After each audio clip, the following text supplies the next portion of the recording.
قال رسول الله صلى الله عليه وسلم حق المسلم على المسلم خمس رد السلام وعيادة المريض واتباع الجنائز وإجابة الدعوة وتشميت العاطس أو كما قال رسول الله صلى الله عليه وسلم. Respected brothers and elders, today inshallah we are going to learn two ahadith from the hadith of Prophet sallallahu alaihi wasallam. First hadith I have recited in front of you, narrated by Imam Bukhari rahimahullah in Sahih Bukhari. Abu Hurairah radiyallahu ta'ala anhu says, Prophet sallallahu alaihi wasallam has said, Haqqul muslimi ala al-muslimi khamsun. Every Muslim has 5 rights upon another Muslim. The first one is Raddus Salam, saying wa alaykum salam to the one who says to you assalamu alaykum. Answering the salam, Raddus Salam, this is the first right of a Muslim. Wa iyadatul marid, visiting ill person. If there is anyone becomes ill in our society, in our locality, so this is his right to visit him. It is iyada, one of his right. Wa ittiba'ul janaiz, following the janaza. If someone dies, we should go and perform his janaza. We should go to the graveyard for his tadfeen. This is his right. Wa ijabatu da'wah, accepting his invitation. If someone invites you, for example, his wedding or his party or at home for food, so we should accept his invitation. This is his right.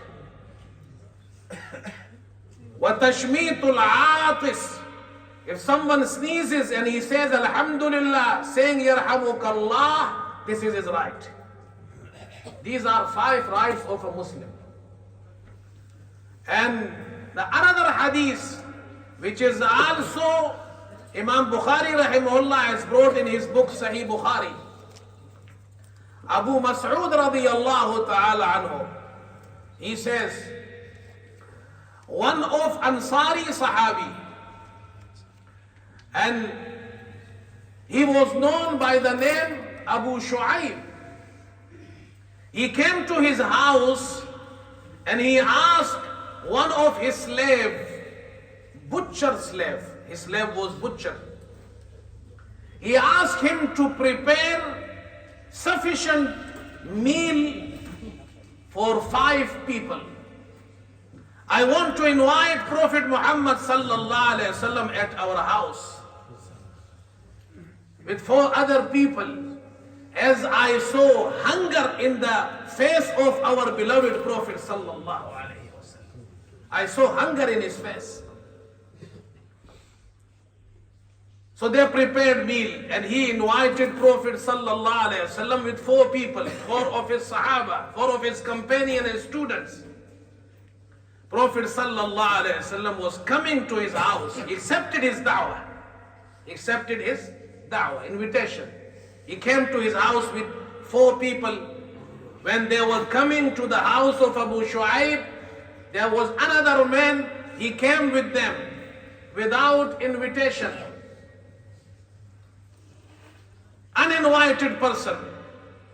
He came along with them. When they reached there, Prophet sallallahu alaihi wasallam, he informed Abu Shu'aib and he asked him, this person is not invited by you.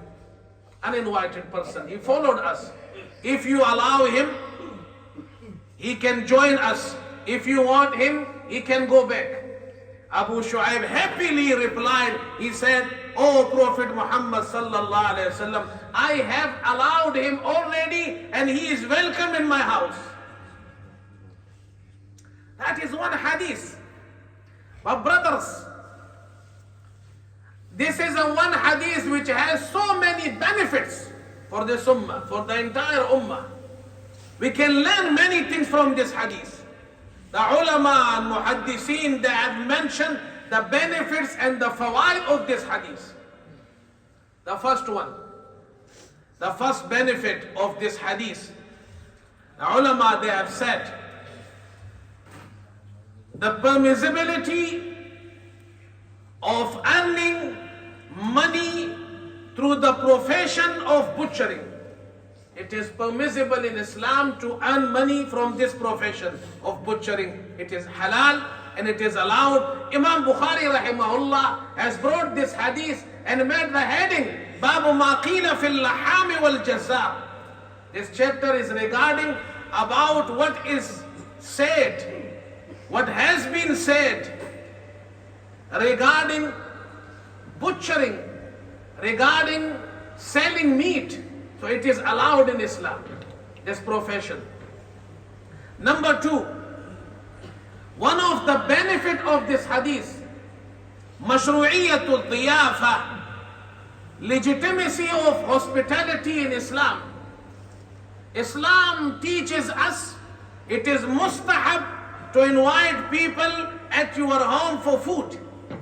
As a Sahabi invited Prophet sallallahu alaihi wasallam at his house and prepared meal for him and for his companion, this is a mustahab amal, and especially for those people if they are in need. We should look after in our locality, in our society, for those people if they are in need.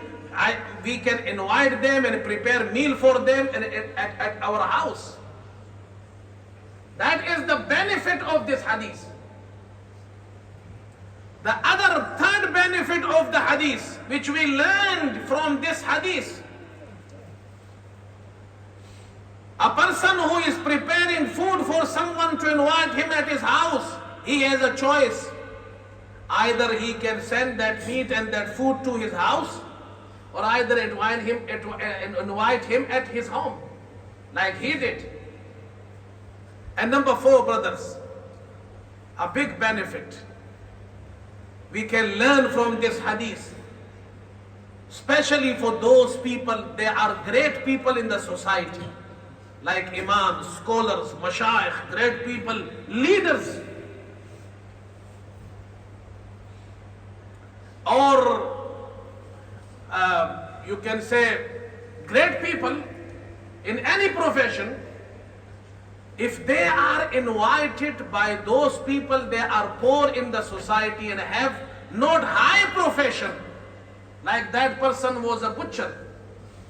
So it is the sunnah of Prophet sallallahu alaihi wasallam to accept his da'wah, his invitation.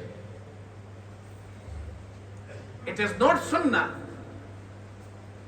It is not sunnah of Prophet sallallahu alaihi wasallam to accept the da'wah and invitation of richest people and not the poor people. That is the sunnah. That is why Prophet sallallahu alaihi wasallam happily accepted his invitation. One of the benefit of this hadith, we learn from this hadith regarding uninvited person. What is the ruling of Islam regarding uninvited person, which is called tufeli. In Arabic is called tufeli. In English you can say uninvited person, intruder. He is called intruder, tufeli. Khatib Baghdadi was a scholar. He has wrote a book regarding tufelis and their stories. Why this person, uninvited person, is called tufeli in Arabic? He said there was a man from the tribe of Bani Abdullah bin Ghitfan. There was a tribe in Arab society, and from this tribe, the man was from this tribe, his name was Tufail. This Tufail used to go for every wedding without invitation.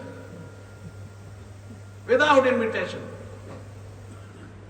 So he became famous, and people then named him Tufailul Arus, the Tufail of wedding.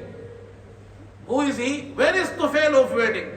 Tufail of wedding. His name became famous, Tufailul Arus. So after that they started calling every uninvited person Tufaili. So became Tufaili. It is not allowed in Islam to go without invitation to someone's party or wedding. Prophet sallallahu alaihi wasallam, when he came to the house of Abu Shu'aib, he informed him, this person he has followed us, uninvited person. If you allowed him, he will join us, otherwise he will go back. That is the teaching of Prophet sallallahu alaihi wasallam. So Tufaili, that is called Tufaili. There was, a man was invited by his friend. So he was going to his house. So he met one other person. Where are you going, brother? He asked him. He said, I am going to someone's house. He invited me. He said, I am going with you as well. He said, but you are not invited. How can you go? He said, you are the guest.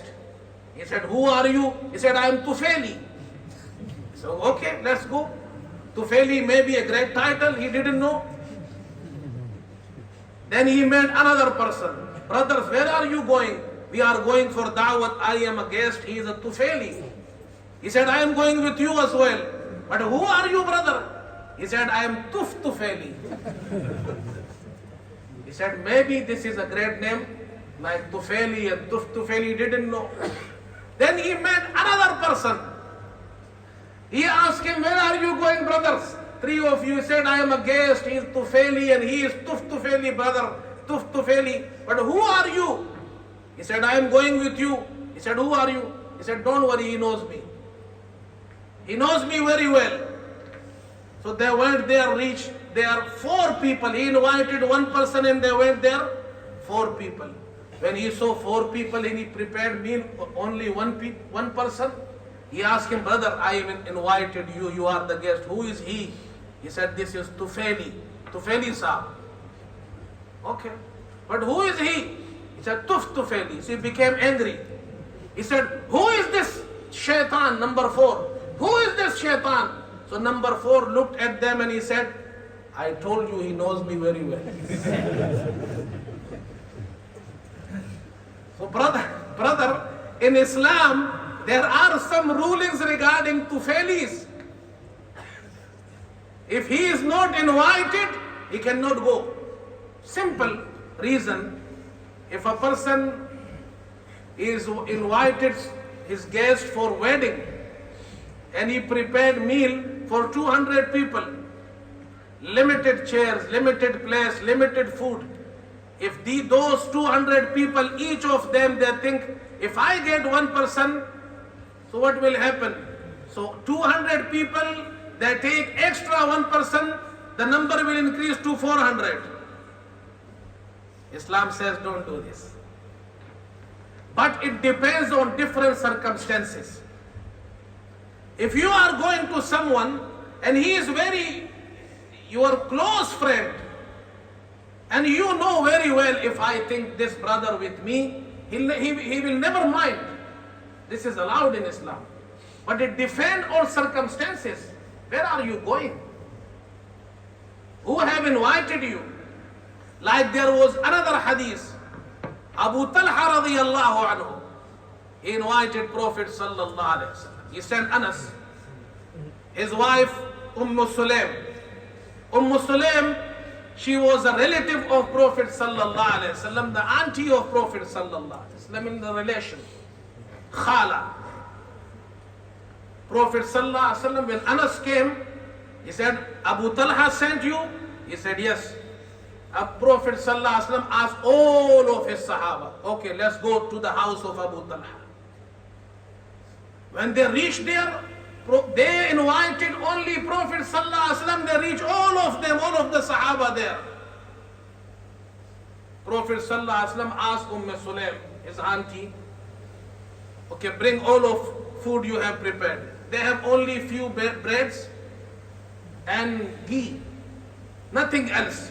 Prophet sallallahu alaihi wasallam, he asked them to make the pieces of bread, put the ghee on them, and they prepared the food, and very small amount of food.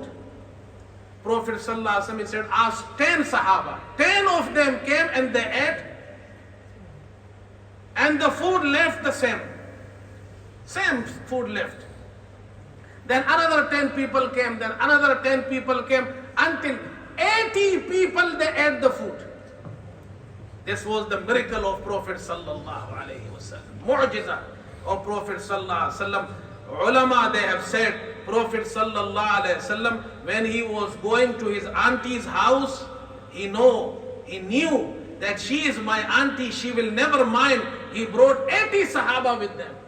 But in the house of Abu Shu'aib, he didn't want to take even one Sahabi with him, one person with him. So depends on different circumstances, halat. So may Allah give us tawfiq and ability to act upon what have been said. Wa akhiru da'wana alhamdulillahi rabbil alameen. Today